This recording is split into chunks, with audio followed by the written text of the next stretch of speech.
The Dunedin City Council is wading into its budget for the next financial year. Councillors yesterday voted to go to consultation with multi-million-dollar changes that will affect the company that runs the stadium. Mayor Dave Cull is here to give us the details of that and other developments from the pre-draft annual plan meetings. Good evening, Dave. Good evening, Rebecca. Now, the council has a self-imposed 4% ceiling on a rates rise. They've started out with a 2.8% figure in the pre-draft budget. Where are you at now? We're at 4%. We asked the Chief Executive and the staff to come back with a rate rise of no more than 4%, and bear in mind that it was projected to be 6.9. But we said, can you find us some more savings below 4%, because we would like to reduce our debt burden with whatever you can find, and that's what we did. Now, how much money has been approved for the stadium prior to consultation, of course? Well, we need to be clear, this is not an operating subsidy. We've approved $1.725 million of debt reduction on either the stadium owning company or the stadium operating company. But it is debt that was the ratepayers, the council's debt, it would have had to be paid at some point.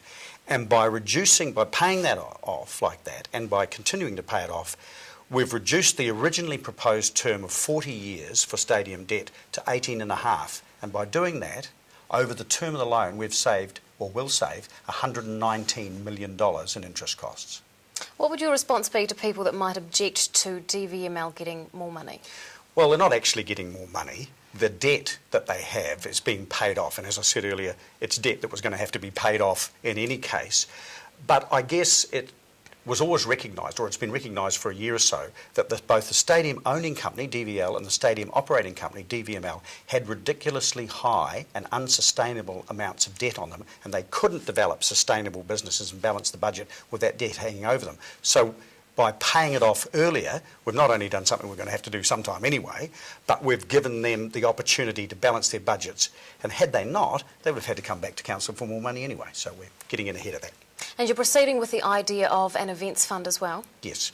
The events fund is a reallocation of economic development spend in existing budgets, so it's not new money, it's not added on. And it's in very simple terms, it's how can we invest money in events that produces a return, an economic return for the city. Now, we know that roughly Elton John had an economic impact of $14 million, a gain for the city. So we're saying if you could put a couple of $100,000 in to generate that kind of event or to promote it, and you can get something like $14 million, that's really good bangs for your buck. Now, there was also a decision on the future of the Caledonian Gym. What was the result there? It's not so much a decision on the future. What we were presented with was the option, do we want to proceed down the path of renovating and redeveloping the gym as it is, or do we look for another site, maybe one we already own, to do a completely new facility for the gymnastics club? And it's a fast expanding sport and a club in Dunedin, and we said to the staff, look, go away and investigate what might be the options, because it's roughly the same price, what might be the options and what might be the advantages in another site, because it might give them the opportunity to expand the club more than they can in the Caledonian. There was also talk about Destination Dunedin. What is that? Basically, we're rolling together, or proposing to roll together, the marketing. At the moment, Tourism Dunedin markets to tourists. We're saying, look, there's a number of other cohorts of people that we want to attract to the city, businesses, students, all sorts of people. Why not do the marketing all together? Why not put all the marketing in one place, because it's a consistent message, or it should be, and rather than have it fragmented. That's what that's about. Now, I understand that the meetings went off without too much heated debate. Why do you think that is?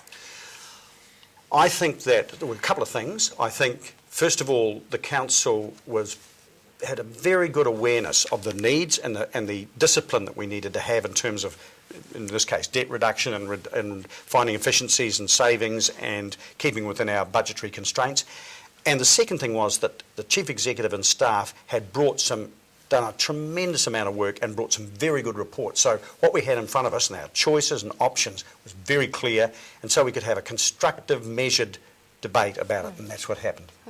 And what happens between now and consultation in May for the budget? Well, it goes out to the public. We'll draft it up. We'll put a commentary with it. We'll put it out to the public, and we'll say, here's what we think we'd like to do. We said we'd come in at 4%. We've done that.